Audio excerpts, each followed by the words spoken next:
관 위에 잔 올린 손자르기 전에 치우세요. 그 순간 동네 조폭 김철수가 주인공인 유라에게 달려들었습니다. 이 계집이 감히! 조폭 김철수가 주인공인 유라에게 달려들었지만 다음 순간 그는 바닥에 쓰러져 있었습니다. 주인공 유라의 움직임은 보이지도 않았는데 조폭 김철수의 팔이 이상한 각도로 꺾여 있었고 비명을 지르며 바닥을 굴렀습니다. 아, 내 팔이 부러졌어! 조폭 똘마니인 박성두와 이동석이 경악한 표정으로 유라를 바라봤습니다. 그녀는 여전히 제자리에 서 있었고 심지어 숨도 거칠어지지 않았습니다. 뭐야? 너 뭐 하는 년이야? 오늘의 이야기는 707특임대 출신의 유라의 특별한 사연입니다. 끝까지 들어보시고 여러분의 소중한 댓글로 남겨주세요. 구독과 좋아요도 잊지 마시고 매일 새로운 영상을 놓치지 않으려면 알림 설정까지 부탁드려요. 아, 이 죽은 계집아, 술이나 받아 먹어라. 빗소리가 창문을 두드리는 장례식장 빈소에서 충격적인 광경이 펼쳐지고 있었습니다. 박성두가 김말순 여사의 관 위에 소주를 콸콸 부어대고 있었습니다. 투명한 액체가 나무관을 타고 흘러내리며 바닥에 웅덩이를 만들었습니다. 형님, 이 할매 진짜 죽어서도 얄미워 보이네요. 부하 김철수가 비웃으며 또 다른 소주병을 땄습니다. 그리고는 영정사진을 향해 침을 뱉었습니다. 뭘 그렇게 웃고 있어, 죽은 주제에. 세 번째 부하 이동석은 아예 관 위에 올라타려고 했습니다. 야, 이 할매 평생 고생만 했다며? 내가 춤춰줄까? 장례식장 직원들은 너무 무서워서 숨도 제대로 쉬지 못하고 있었습니다. 한 직원이 떨리는 목소리로 말을 시도했습니다. 저기, 죄송하지만 여기서는. 뭐라고? 박성두가 돌아서며 직원의 멱살을 잡았습니다. 내가 뭔데 우리한테 지시해? 이 장례식장 누가 먹여 살리는 줄 알아? 직원이 벽에 머리를 부딪히며 쓰러졌습니다. 코에서 피가 흘러나왔지만 아무도 도와주지 못했습니다. 맞아, 이 동네는 우리 거야. 김말순 그 할매도 결국 우리한테 져서 죽은 거고. 박성두는 관을 발로 차며 계속해서 모독했습니다. 10년간 보호비 안 내고 버텼다고? 결국 이 꼴 나지 않았나? 그때 김철수가 더욱 엽기적인 행동을 했습니다. 관 위에 올라서서 바지를 내리려고 한 것입니다. 형님, 이 할매한테 마지막 선물이나 해줄까요? 좋은 생각이다. 어차피 태울 건데 뭐가 어때? 장례식장 안은 완전히 아수라장이 되었습니다. 조문객들은 모두 도망가 버렸고 직원들은 구석에 웅크리고 있었습니다. 바로 그 순간이었습니다. 지금 뭐 하시는 거죠?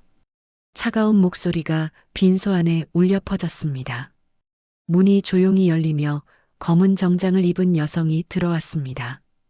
키 170cm의 탄탄한 체격, 짧게 자른 머리카락, 그리고 얼음처럼 차가운 눈빛이 인상적이었습니다. 누구야? 김철수가 당황하며 바지를 다시 올렸습니다. 유라는 한 걸음씩 천천히 다가왔습니다. 걸음걸이 하나하나에서 위험한 기운이 느껴졌습니다. 제 어머니한테 뭘 하고 있는 거냐고 물어봤는데요. 어머니? 박성두가 유라를 위아래로 훑어봤습니다. 아, 김말순 그 할매 딸이구나. 그럼 좋네. 엄마 뒤따라 가고 싶으면 같이 보내줄 수도 있어. 유라의 입꼬리가 살짝 올라갔습니다. 하지만 그 미소는 전혀 웃음이 아니었습니다. 같이 보내준다고요? 그래, 어차피 이 동네에서 우리 말 안 듣는 놈들은 다 정리해야 하거든. 박성두가 주머니에서 칼을 꺼내 보였습니다. 내 엄마도 이걸 보고 나서야 말을 들었지. 물론 너무 늦었지만. 유라의 눈빛이 순간 변했습니다.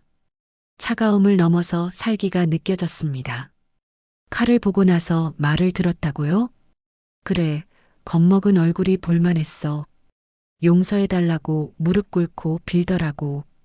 박성두는 자신의 행동을 자랑스럽게 늘어놓았습니다. 그래도 끝까지 보호비는 안 내겠다고 하더라. 그래서 좀 가르쳐줬지. 가르쳐줬다고요? 갈비뼈 몇 대 부러뜨려주고 목도 좀 조여주고 그랬더니 바로 기절하더라고. 유라는 주먹을 꽉 쥐었습니다. 하지만 표정은 여전히 평온했습니다. 그래서 어머니가 돌아가신 거군요. 뭐, 돌아가셨다고? 야, 그건 사고야, 사고. 내가 죽이려고 한 건 아니라고. 박성두가 갑자기 당황하며 변명했습니다. 사고라고요? 유라가 한 걸음 더 다가섰습니다. 사람을 칼로 협박하고 갈비뼈를 부러뜨리고 목을 조르는 게 사고라고요? 그건. 그리고 지금 제 어머니 관 위에 소변을 보려고 했다고요? 유라의 목소리가 점점 낮아졌습니다. 관 위에 잔 올린 손. 자르기 전에 치우세요. 그 순간 김철수가 유라에게 달려들었습니다. 이 계집이 감히. 김철수가 유라에게 달려들었지만 다음 순간 그는 바닥에 쓰러져 있었습니다. 유라가 어떻게 움직였는지조차 보이지 않았습니다. 김철수의 팔이 이상한 각도로 꺾여 있었고 비명을 지르며 바닥을 굴렀습니다. 아, 내 팔이 부러졌어. 박성두와 이동석이 경악한 표정으로 유라를 바라봤습니다.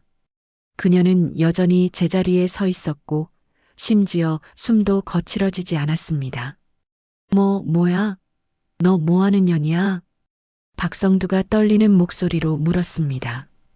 유라는 대답 대신 관 위에 쏟아진 소주를 닦아내기 시작했습니다. 어머니의 영정사진에서 소주 방울들을 조심스럽게 제거했습니다. 어머니, 미안해요. 늦었어요. 유라의 목소리는 부드러웠지만 그 안에는 분노가 끓고 있었습니다. 아, 내가 말하는데 대답 안 해? 이동석이 소리쳤지만 유라는 무시했습니다. 그러자 이동석이 뒤에서 몽둥이를 들고 덤벼들었습니다. 순간 유라가 뒤돌았습니다. 몽둥이가 그녀의 머리를 향해 내려왔지만 유라는 한 손으로 이동석의 손목을 잡았습니다. 크악! 뼈 부러지는 소리와 함께 이동석도 바닥에 쓰러졌습니다. 몽둥이가 떨어지며 바닥에 굴렀습니다. 이런 미친. 박성두가 뒷걸음질을 쳤습니다. 순식간에 부하 둘이 무력화된 상황에 완전히 당황했습니다. 박성두 씨, 이제 우리 둘만 남았네요.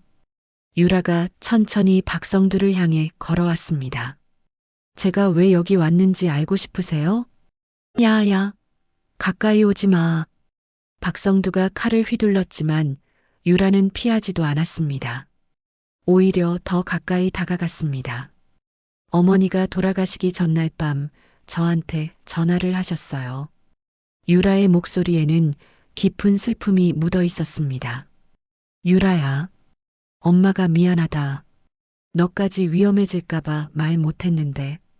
유라는 어머니의 마지막 목소리를 떠올렸습니다. 박성두가 너무 무서워. 매일 와서 협박하고 때리고 이제 살인까지 하겠다고 해. 뭔 소리야? 내가 언제 살인하겠다고. 아직 끝나지 않았어요. 유라가 박성두의 말을 끊었습니다. 어머니가 마지막으로 하신 말씀이 뭔지 아세요? 박성두는 대답하지 못했습니다. 유라야, 너라도 도망가. 이 동네 물이 너무 탁해졌다. 엄마는 괜찮으니까 너만이라도 안전한 곳으로 가라. 유라의 눈에서 눈물이 흘러내렸습니다. 그게 어머니가 저한테 하신 마지막 말이에요. 자신은 죽을지도 모르는 상황에서 딸 걱정만 하셨어요. 그건. 그런데 박성두 씨는 그 다음날 어머니를 죽였죠. 유라가 주머니에서 서류를 꺼냈습니다. 부검 결과예요. 어머니 사인이 심장마비라고 되어 있지만 실제로는 다발성 타박상과 늑골 골절이 직접적인 원인이었대요. 박성두의 얼굴이 창백해졌습니다. 특히 목 부분에 압박 흔적이 있었대요. 누군가 목을 조른 흔적이죠. 아니야. 그건 내가 아니라. 아니라고요? 유라가 다시 주머니에서 무언가를 꺼냈습니다. 작은 녹음기였습니다. 그럼 이것도 아니라고 하실 건가요? 녹음기에서 소리가 흘러나왔습니다. 김말순, 이번이 마지막이야. 보호비 안 내면 죽여버린다. 박성두의 목소리가 선명하게 들렸습니다. 제발, 그만해주세요. 돈이 정말 없어요. 어머니의 떨리는 목소리도 들렸습니다. 없다고? 그럼 딸한테서 받아와. 청와대에서 일한다며? 돈 많이 벌잖아. 딸한테는 말하지 마세요. 제발. 그럼 죽어. 쿵 하는 소리와 함께 어머니의 비명이 들렸습니다. 으악. 입 닥쳐. 다음에 또 안 내면 진짜 죽인다. 녹음이 끝나자 장례식장 안이 조용해졌습니다. 이게 뭔지 아세요? 어머니가 몰래 녹음하신 거예요. 박성두 씨 같은 인간 때문에 어쩔 수 없이. 박성두는 완전히 말문이 막혔습니다. 그리고 이 녹음 날짜가 언제인지 아세요? 어머니가 돌아가시기 바로 하루 전이에요. 유라가 녹음기를 바닥에 내려놓으며 말했습니다. 이제 누가 어머니를 죽였는지 분명해졌죠? 박성두가 칼을 떨어뜨리며 주저앉았습니다. 나는 정말 죽이려고 한 게 아니야. 그냥 겁주려고 목을 조르고 갈비뼈를 부러뜨렸다고요? 유라가 박성두 앞에 무릎을 꿇고 앉았습니다. 박성두 씨, 이제 진실을 말해보세요. 정확히 어떻게 어머니를 죽였는지. 박성두가 떨리는 입술로 말하려는 순간 빈소문이 급하게 열렸습니다. 39살의 남자가 헐떡이며 들어왔습니다.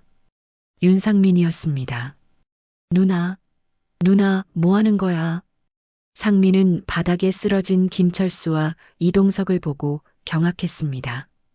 피범벅이 된 장례식장 바닥과 박성두 앞에 무릎 꿇고 있는 유라의 모습을 보자 얼굴이 창백해졌습니다. 상민아? 유라가 천천히 고개를 돌렸습니다. 동생의 등장에 놀란 기색은 전혀 없었습니다. 오히려 예상했다는 듯한 표정이었습니다. 누나, 이게 무슨 일이야? 왜 이러고 있어? 상민이 다급하게 유라에게 달려왔습니다. 박성두 형님한테 왜 이러는 거야?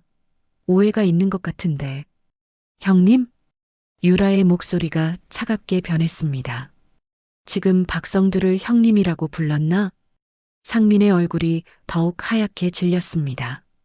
실수로 내뱉은 말 때문에 모든 것이 들통날 위기에 처했습니다. 아니야, 그게 아니라. 그냥 동네 어른이라서. 동네 어른? 유라가 일어나서 상민을 바라봤습니다.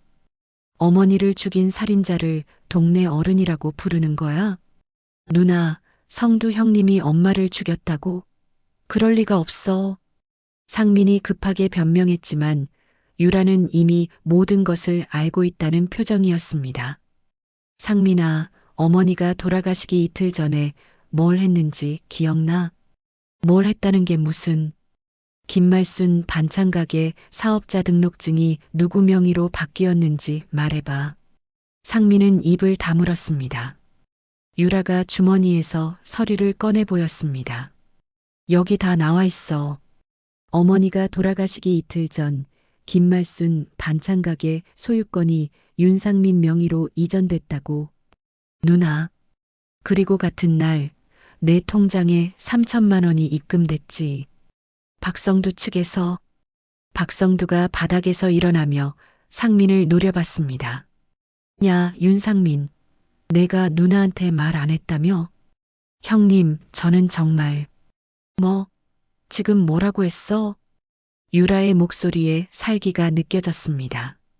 박성두가 뭐라고 했나? 내가 누나한테 말 안 했다고?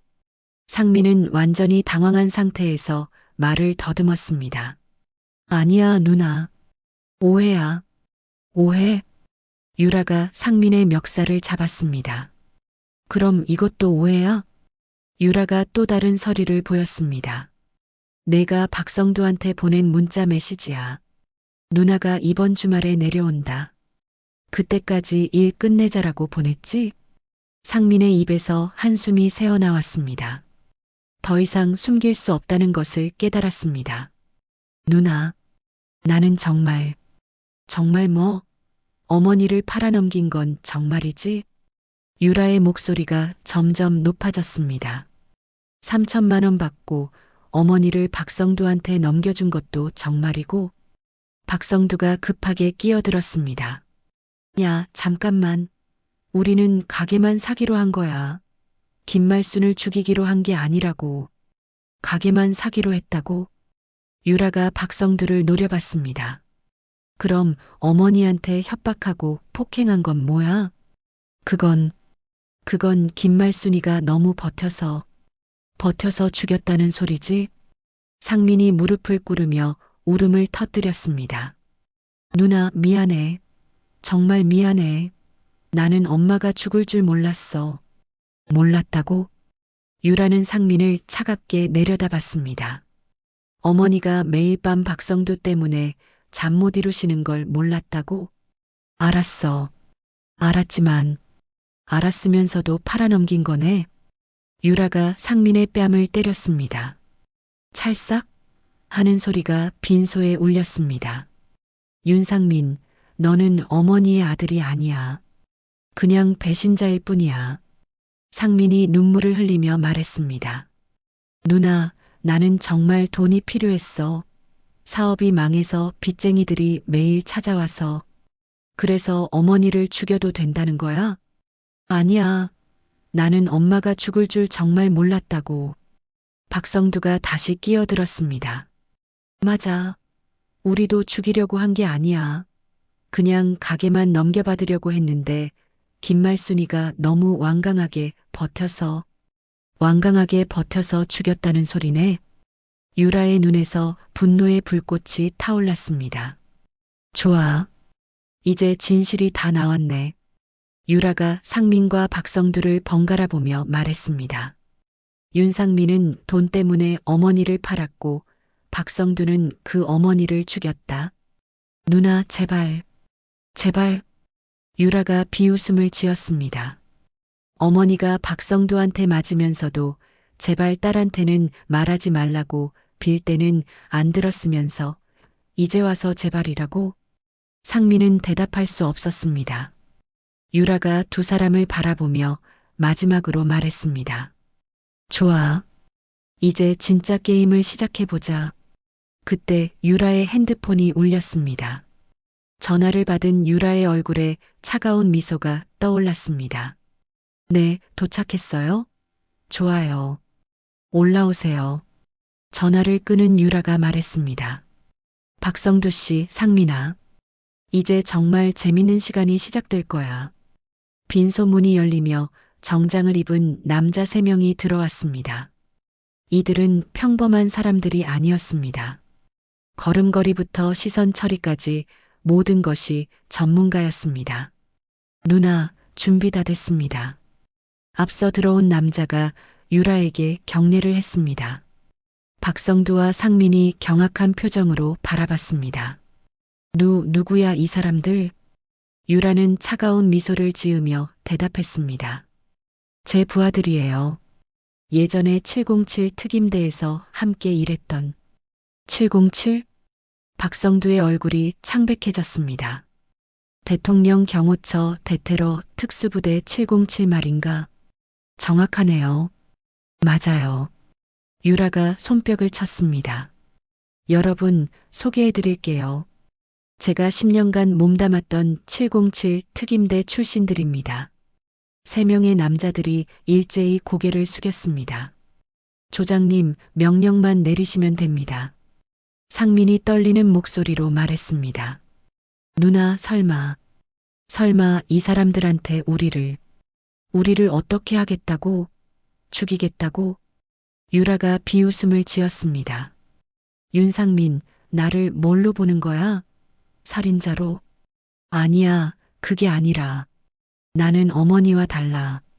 법 테두리 안에서 처리할 거야. 유라가 주머니에서 작은 장치를 꺼냈습니다. 이게 뭔지 아세요? 장례식장 전체 폐쇄회로 카메라 서버를 해킹할 수 있는 장치예요. 박성두가 당황하며 물었습니다. 해킹? 뭘 하려는 거야? 박성두 씨가 어머니한테 한 모든 행동들을 여기 있는 모든 사람들에게 보여드리려고요. 유라의 부하 중 한 명이 노트북을 꺼내 빠르게 작업하기 시작했습니다. 조장님, 해킹 완료했습니다. 언제든지 방송 가능합니다. 좋아. 유라가 장례식장 벽면의 대형 텔레비전을 바라봤습니다. 박성두 씨, 어머니 가게에 설치된 카메라가 있다는 걸 몰랐죠? 뭐, 카메라? 네, 어머니가 박성두 씨 같은 인간들 때문에 어쩔 수 없이 설치하신 거예요. 화면이 켜지기 시작했습니다. 김말순 반찬가게 내부 모습이 나타났습니다.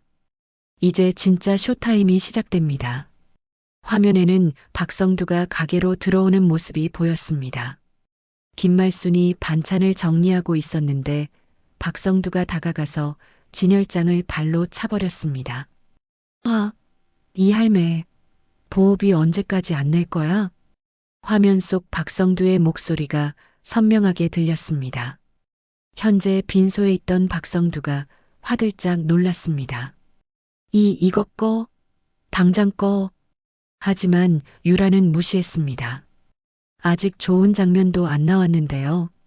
화면에서는 박성두가 김말순의 머리채를 잡고 흔들고 있었습니다. 돈 없으면 딸한테 받아와. 청와대에서 일한다며? 제발, 딸한테는 말하지 마세요. 김말순의 애절한 목소리가 빈소에 울렸습니다. 상민이 화면을 보며 무너져 내렸습니다. 엄마. 화면은 계속 이어졌습니다. 박성두가 김말순을 벽에 밀어붙이고 목을 조르는 장면이 나왔습니다. 이번이 마지막 경고야. 다음에 또 안 내면 죽여버린다. 김말순이 숨을 쉬지 못해 괴로워하는 모습이 선명하게 보였습니다. 그때 빈소 밖에서 웅성거리는 소리가 들렸습니다. 조문객들이 하나둘씩 모여들고 있었습니다. 저게 뭐야? 할머니를 저렇게. 박성두가 김말순 할머니한테 저런 짓을.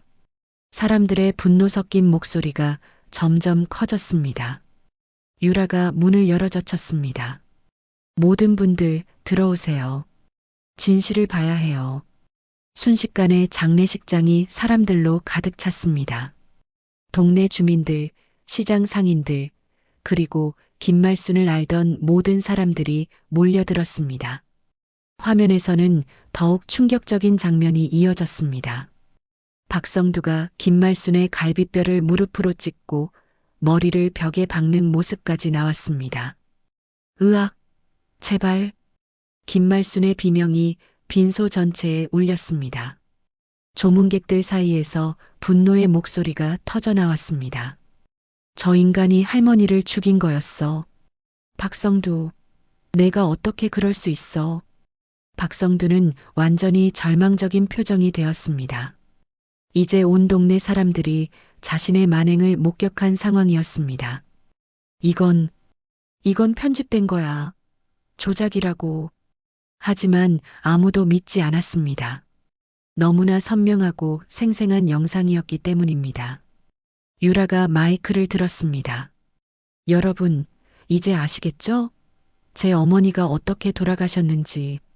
사람들이 일제히 박성두를 노려봤습니다. 그리고 여기 있는 윤상민도 마찬가지예요.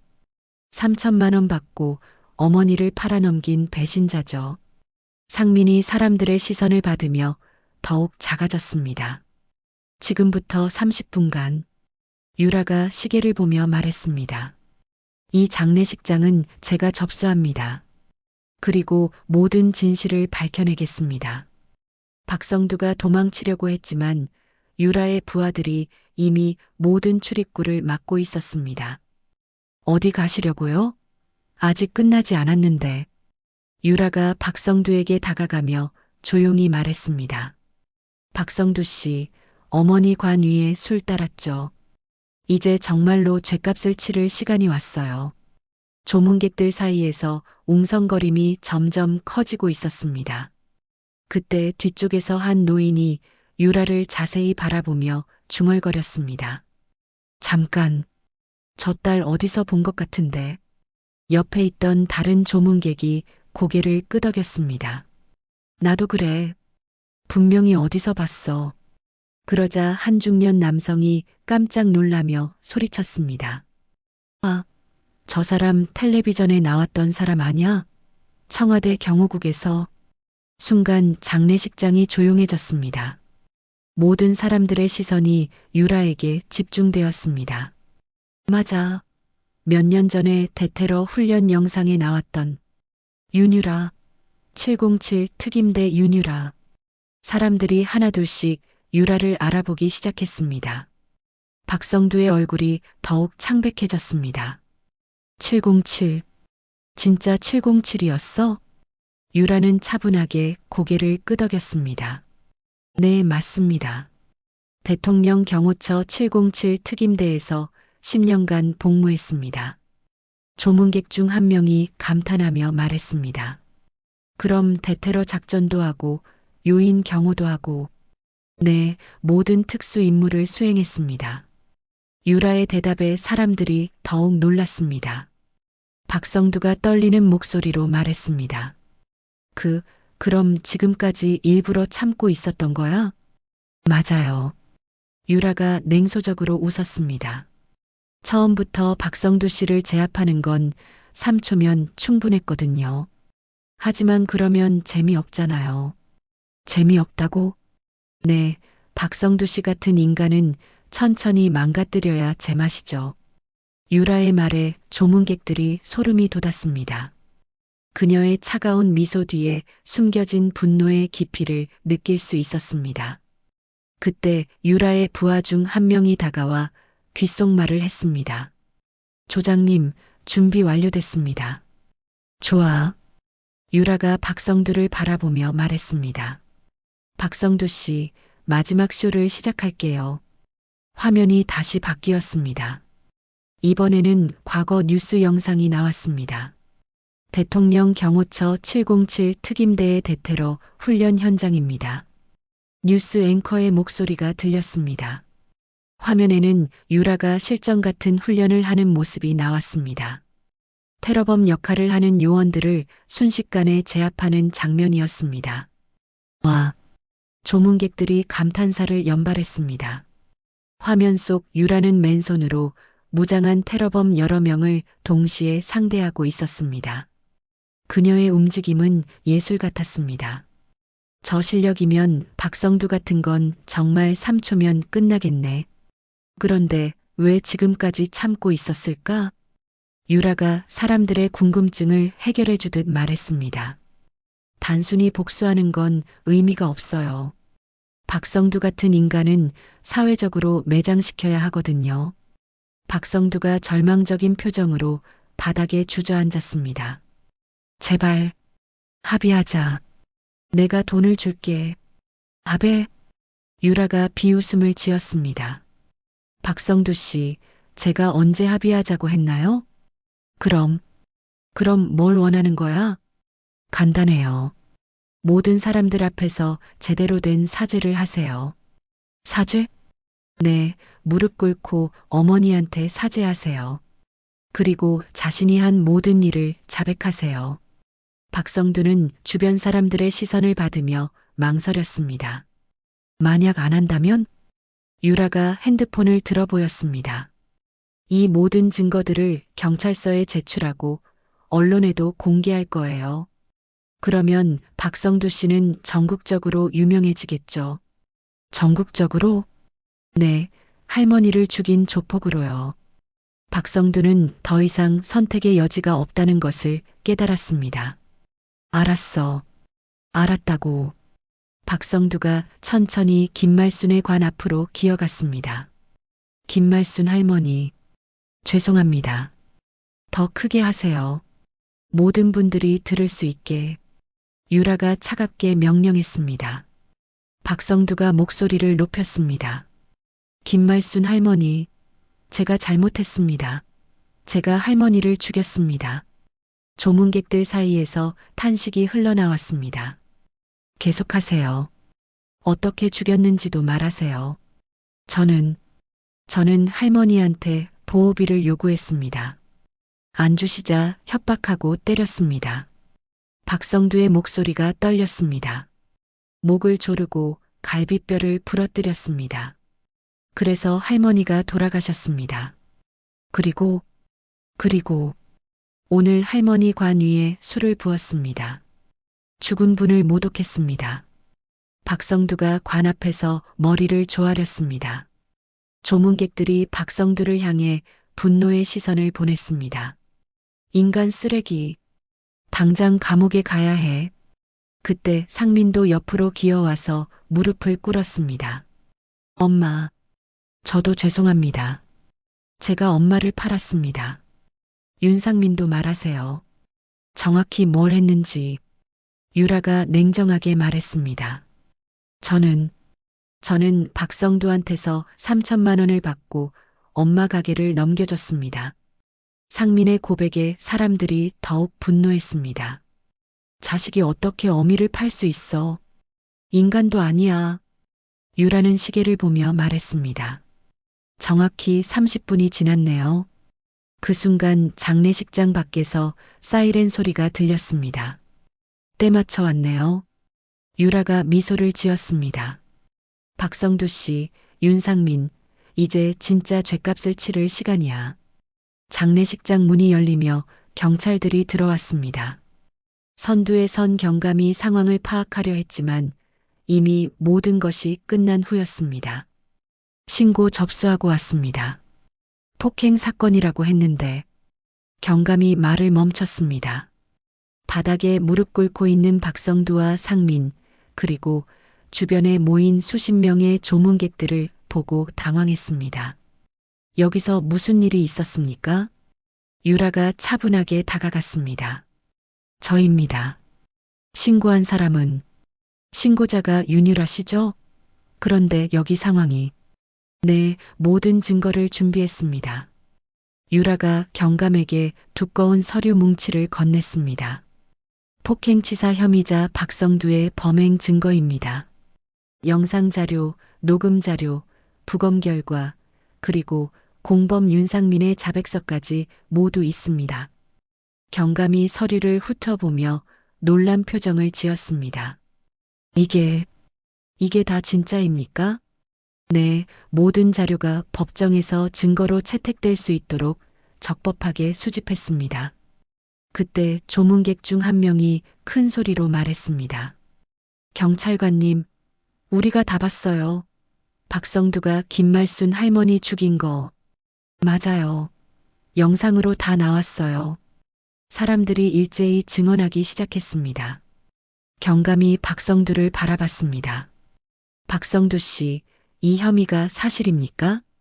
박성두는 이미 체념한 상태였습니다. 네, 맞습니다. 제가 김말순 할머니를 죽였습니다. 경감이 깜짝 놀랐습니다. 현장에서 바로 자백하는 경우는 드물었기 때문입니다. 정말로 자백하시는 겁니까? 네. 더 이상 숨길 수도 없고 숨기고 싶지도 않습니다. 박성두가 고개를 떨구며 말했습니다. 저는 김말순 할머니한테 보호비를 요구했고 거부당하자 폭행했습니다. 그 결과 할머니가 돌아가셨습니다. 경감이 수갑을 꺼내며 말했습니다. 박성두 폭행치사 혐의로 체포합니다. 찰칵 하는 소리와 함께 박성두의 손목에 수갑이 채워졌습니다. 조문객들 사이에서 박수가 터져 나왔습니다. 잘 됐다. 드디어 잡혔네. 그때 상민도 경찰에게 다가갔습니다. 저도 체포해 주세요. 뭐라고요? 저는 박성두의 공범입니다. 돈 받고 어머니를 팔아넘긴 상민의 목소리가 떨렸습니다. 저도 어머니 죽음에 책임이 있습니다. 경감이 유라를 바라봤습니다. 윤상민 씨도 고발하시는 겁니까? 유라는 잠시 고민했습니다. 동생을 감옥에 보내는 것이 옳은 일인지 확신이 서지 않았습니다. 윤상민은 그때 상민이 끼어들었습니다. 누나, 나는 처벌받아야 해. 내가 한 일은 용서받을 수 없어. 상민아, 엄마한테 용서를 빌 수 있는 유일한 방법이야. 제대로 된 처벌을 받는 것. 상민이 무릎을 꿇고 유라를 올려다 봤습니다. 누나, 나를 고발해줘. 그래야 내가 조금이라도 편해질 수 있을 것 같아. 유라는 복잡한 표정으로 상민을 바라봤습니다. 정말 그게 내가 원하는 거야? 응. 그게 내가 엄마한테 할 수 있는 마지막 일이야. 유라가 경감에게 말했습니다. 윤상민도 공범으로 고발합니다. 배임과 살인방조 혐의로 상민에게도 수갑이 채워졌습니다. 경감이 유라에게 물었습니다. 그런데 윤유라 씨, 혹시 청와대 경호처에서 근무하셨던? 네, 맞습니다. 707 특임대 출신입니다. 경감의 표정이 경직됐습니다. 그럼 이 모든 증거 수집도 합법적으로 했습니다. 특수부대 출신이라고 해서 불법을 저지르지는 않거든요. 유라의 말에 경감이 안도했습니다. 그때 박성두가 끌려나가면서 울부짖었습니다. 아, 윤유라, 너 나중에 보자. 감옥에서 나오면 너도 가만 안 둬. 유라가 차가운 미소를 지었습니다. 박성두 씨, 무기징역 나올 각오는 하세요. 폭행치사에 조직폭력배 가중처벌까지 더해지면 최소 20년은 못 나와요. 박성두의 얼굴이 창백해졌습니다. 20년? 그것도 모범수가 되면요. 안 그러면 평생 못 나와요.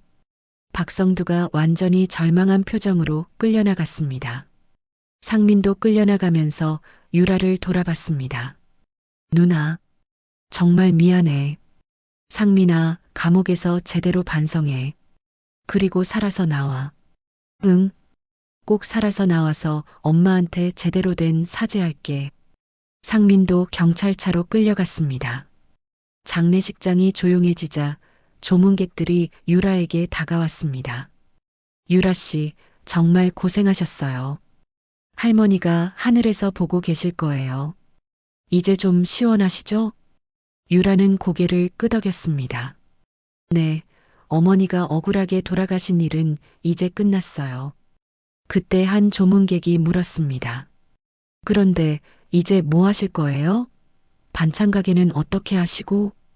유라가 어머니의 영정 사진을 바라봤습니다.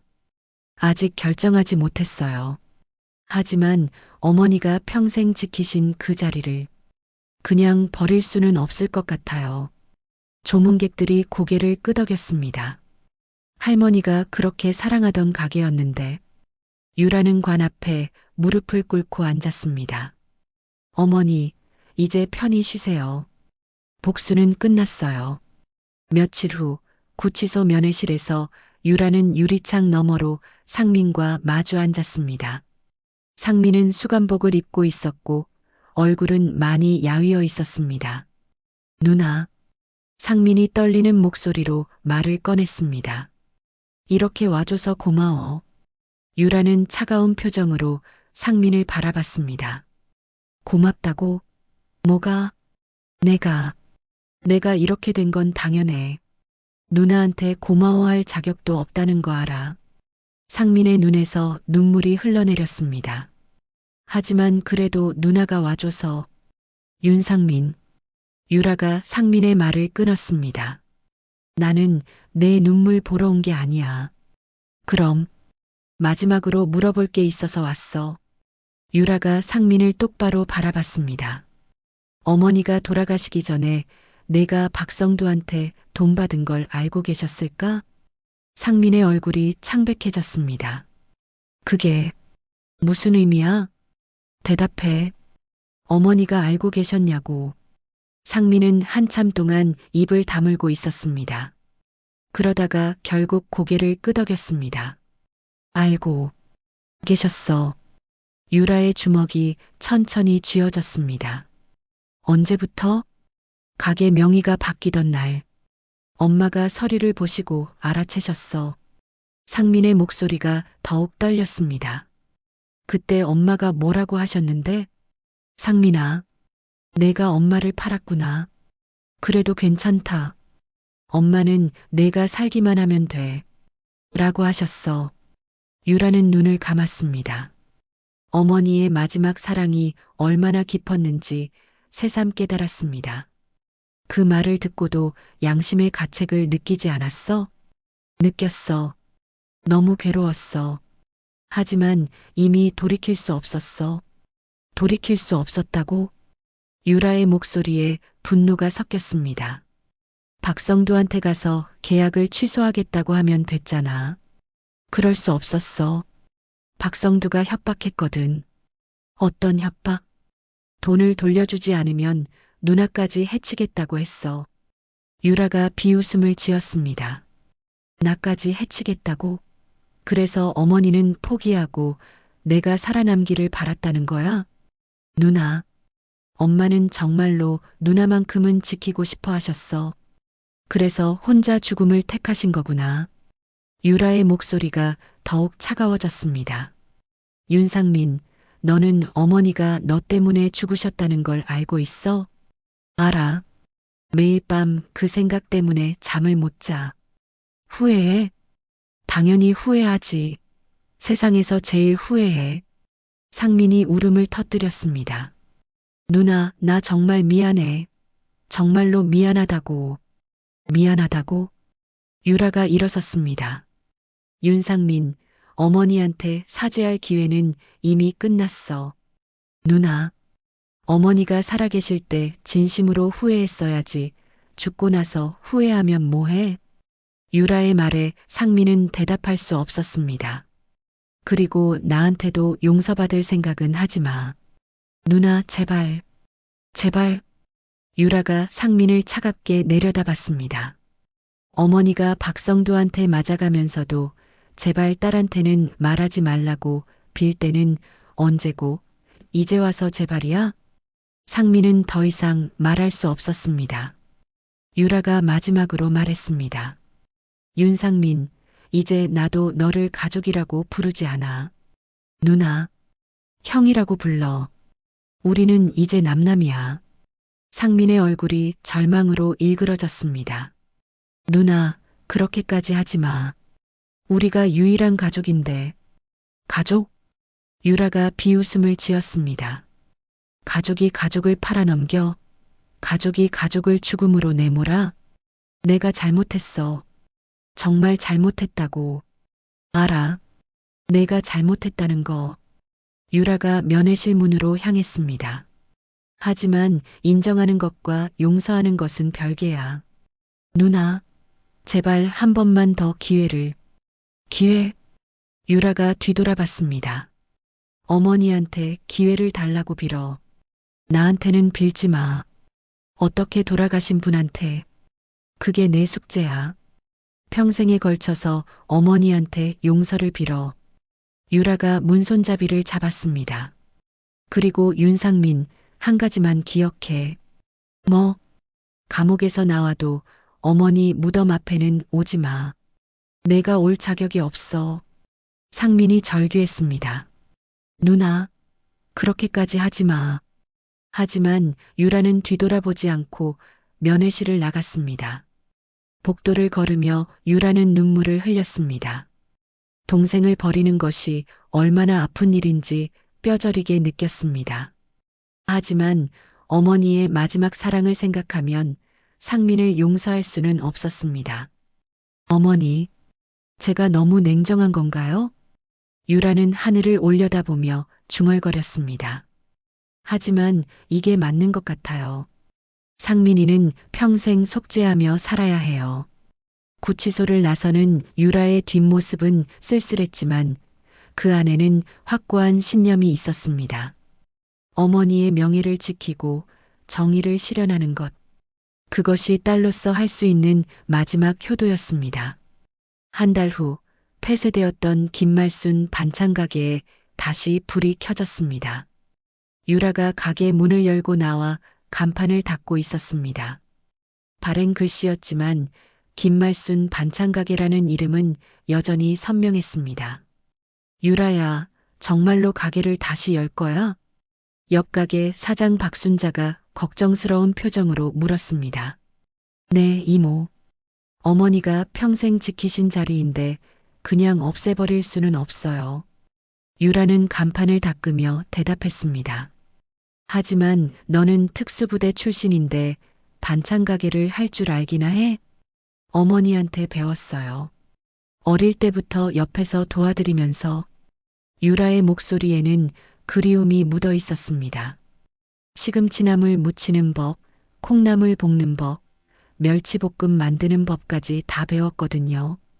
박순자가 고개를 끄덕였습니다. 그래도 장사는 또 다른 거잖아. 혼자서 할 수 있을까? 혼자가 아니에요.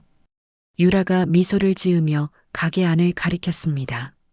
어머니가 함께 계시잖아요. 가게 안쪽 벽에는 김말순의 사진이 걸려 있었습니다. 생전의 가게에서 반찬을 만들고 계시던 모습을 찍은 사진이었습니다.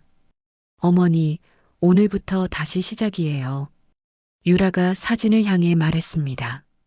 그때 시장 입구에서 사람들이 하나둘씩 모여들기 시작했습니다. 손에는 국화꽃 한 송이씩 들고 있었습니다. 유라 씨, 가게 다시 열었다면서요?